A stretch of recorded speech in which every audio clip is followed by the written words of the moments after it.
Hello, everyone. Just in case I am live, I am trying to put your music on. Hold on here. Oh, there we go.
Oh, how do I bring them on though?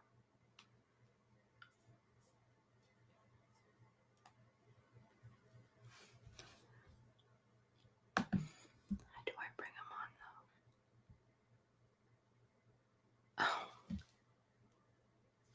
I just have to make sure I know how to bring you on. I don't know if it's just by changing over the view.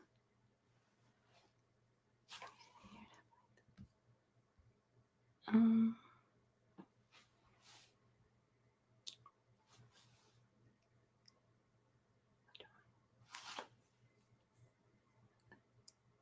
oh,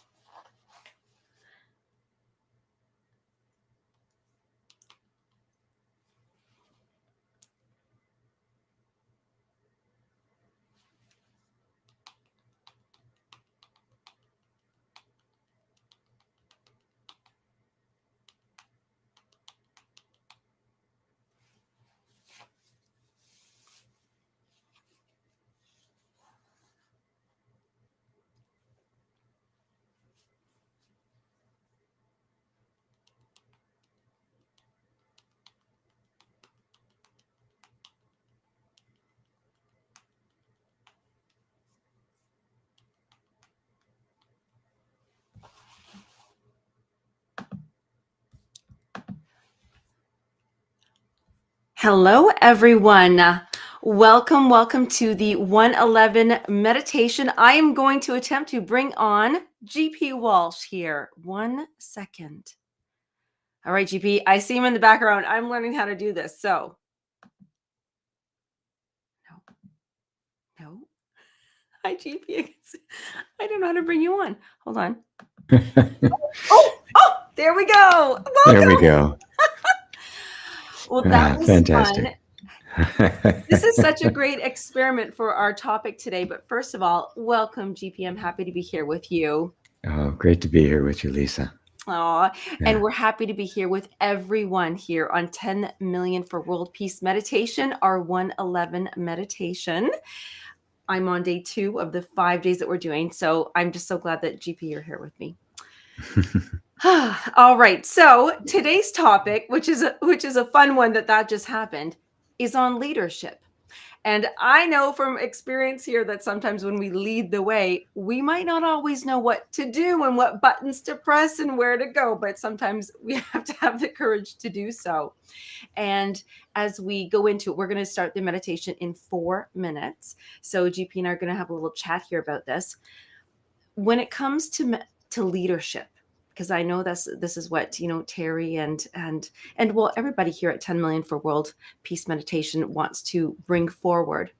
I thought about leadership and I thought, what are the questions I would ask myself? I would ask myself, where am I going? Who am I leading? And the topic of today's meditation, do I have it in me? Do I have it in me? So if we could have 2 or 3 minutes of conversation around that, GP, when someone asks themselves, okay, yeah, I get it. I want to go there and I want to lead these people, but do I have it in me? What are we searching for? What are we asking? That's the first thing that popped to mind for me is, where are we going? Right. The the leader, we need to make a distinction between an administrator, an executive, and a leader, right? Because leaders are not always good uh, executives. They aren't always the ones who can run the show, um, but they're the ones who have the vision as to where we're going. Mm. And and so I think the first job of all of us, right, whether you're in a position of leadership or not, or whether you seek to be in a position of leadership or not, um, the that internal vision of where am I going, because it really starts there. Right? Mm. We can't decide. We can't ask anybody to follow us if we don't know where we're going. Right. Right. Yes. And for me, it's not something you really decide more than it's something that you discover Mm. within you, because it's really what matters most to you. What are the values that you care about the most? What are the things in life that are the most significant and draw your attention? Something you could devote your life to at at that level, and uh, that can only be discovered individually, because it's different for every single individual. Yeah, we all have the common ones, right? We want world peace, right? We want equality for all. We want equal share of resources. We all value family and the like. So there is that, but then there's the individual flavor of it. Right? What does it mean to you, and how do we find ourselves? How do we get to a place inside of ourselves where we connect to it? And that's really what it's all about. And something like meditation is one of the few ways in which we can actually do that. Because, like I said, it's a discovery. Right? Mhm. It's not something you have to make up. And So if you're you couldn't pull the pieces and make it, because then you go, "Ooh, that was a bad recipe. What happened?" well, exactly so. Something inside you would say no, right? And that voice, the one that's saying no, is also the one that says yes, right? But oftentimes we don't. We just kind of assume, we deny that voice, and instead go along with the voice that we think we're supposed to be headed in that particular direction.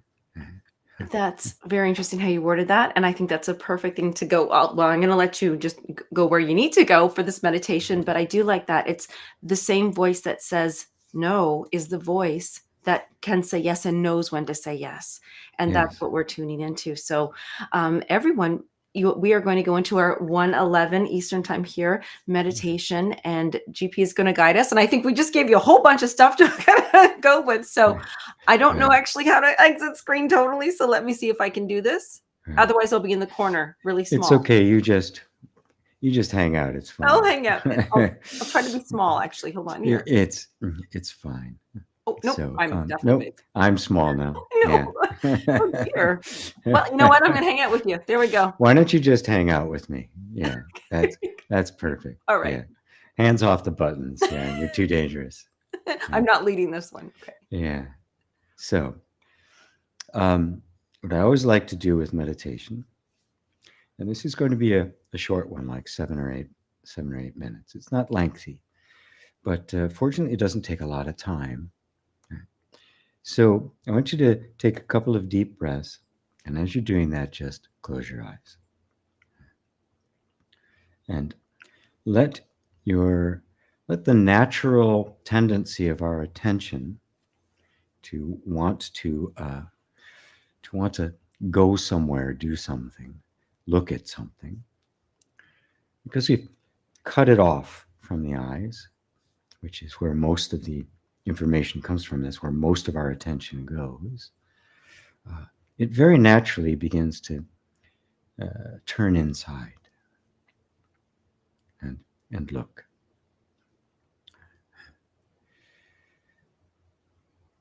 Now, we're not used to looking inside. Even those of us who have been on a spiritual path or some kind of practice, this habit of looking outward for answers to our problems and the world's problems is quite a deeply ingrained habit in us all. We all got trained into it very early on. It's embedded in our culture. So this very simple commitment or intention to turn our gaze inward is itself an act of deep leadership. Because this is where the answer is. Everything comes from within. Whatever spiritual tradition you might be engaged in, they've all said the same thing. It's all here. The kingdom of heaven is within. The answers lie within you.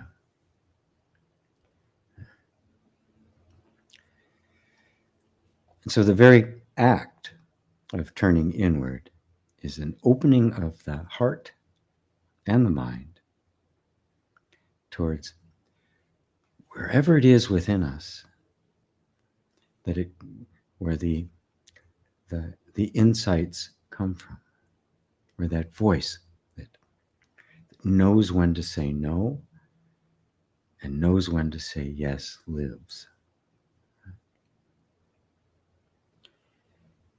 And that voice isn't separate from you. It's not something other than you. It can appear in our lives as a guide, a guru, a teacher. It can appear as more ephemeral forms, guardian angels or guides or 3D beings or ascended masters. The form isn't important because all of those are actually simply the visible manifestation of this place inside us that just knows.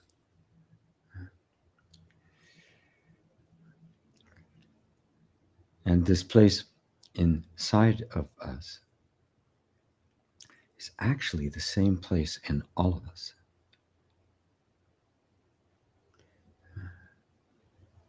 And it is the real leader. The voice of inner knowing.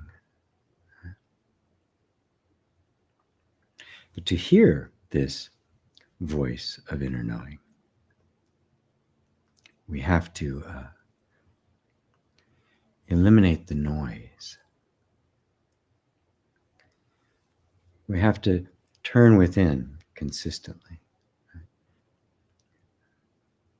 setting aside our opinions, our ideas of the way things are supposed to be. Even our most cherished desires, as good as they are, there's nothing wrong with any of them. But we can become so invested that we stop listening to the voice which is forever wanting to make tweaks and adjustments and refinements,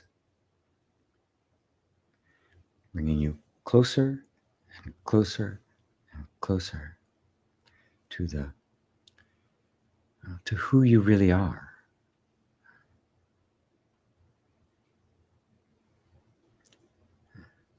And it's that closeness to who you really are that has the conviction and the authority that simply knows and can see.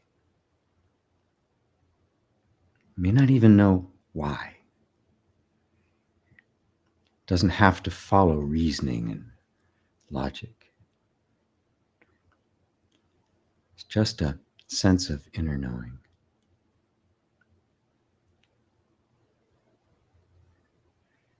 If that's not immediately present, that sense of inner knowing, then you just stay here, looking. It's true that looking here, you may not see anything right away. It could seem quite murky.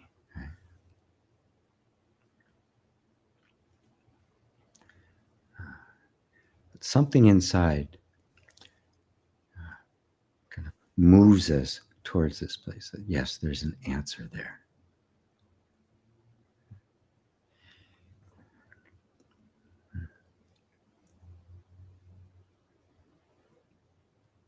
So just quietly stay here for a moment with an open heart that simply really longs to be one with the truth of you, where all the real knowledge lives, where the leader really lives.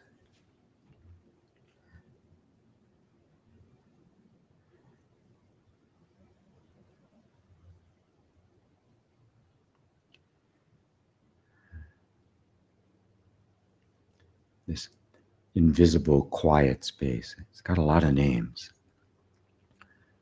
The self, Buddha nature, Christ consciousness, even God. This is it. This quiet space right in the heart of you.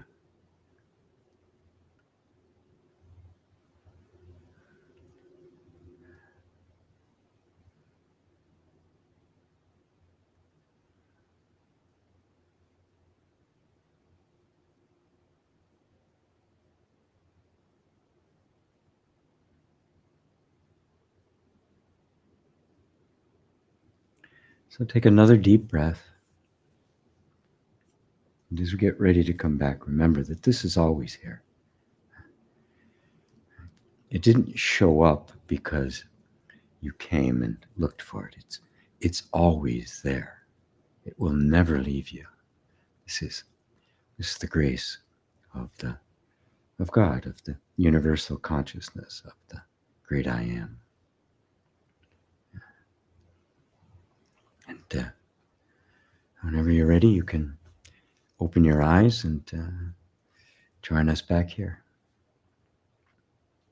Oh, GP, that was lovely, and a message to all.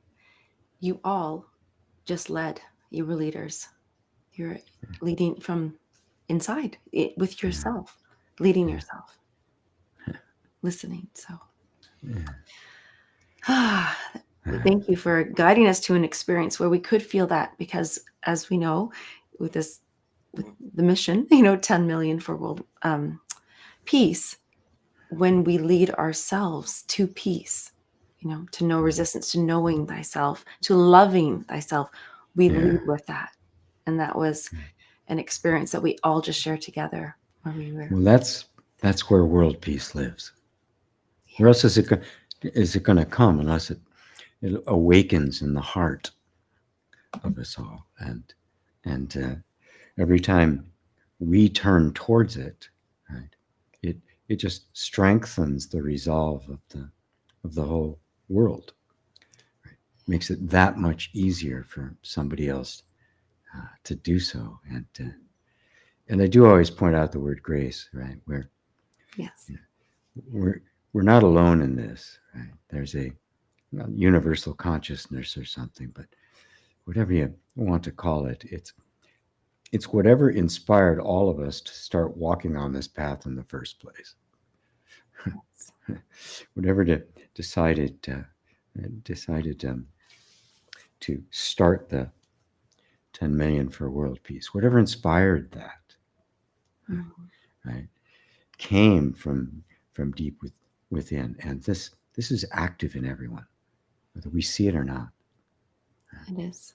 I love that you said that it is active in each and every one of us. And I'm going to mention a few of our every one of us as we have in our chat here. But that is it. I believe that as we walk the path, that we are leaders just by taking a step along the path. So Yeah. I would like to say hello to Jean and Estra, and if I pronounce anybody's name incorrectly, sorry, Wahid and Deidre and Karen and Kristen. And again, oh, so we have some comments as well. I love the hallelujah. It just, you can't not sing that when you hear that and really receive that blessing and that peace. Thank you. My favorite, going inside and exploring. And we are exploring because we get so disconnected that we have to go back in and look around. Yes. Yeah. It's just the way our lives work. Our attention is being drawn outside all the time, that we have to make it a concerted effort, right, to withdraw from the world and turn inside. Right? Yeah. Characters like Christ went up in the mountain alone to pray. I mean, he withdrew from the tumult of, you know, his work and on his mission. Right? He would get off by himself. Oh, just before we go, I love that you said the word mission, because what are we leading? That the mission is our following our path. And that's all we need to know when we hear our inner voice, the inner knowing. Yes. That's our mission. That's it. That's it. That's it. It's really simple. Oh, I love that everybody's commenting that they really feel the peace. And I love the doves that are showing up. And oh, just thank you everyone for joining us. And if you know us, GP and myself, Lisa Bear, we'd like to do lengthy, long things. So this is a beautiful challenge, and we are practicing leadership in the shortening of this. But I hope that you'll join us tomorrow again as we do another 1:11 Eastern Time meditation for world peace here. And our focus, of course, on leadership beginning on the inside. Thank you so much, GP, for being here with us today. We'll see you all soon. Thanks to all. Okay, thank you. Bye-bye. This is my little trick here. Hold on.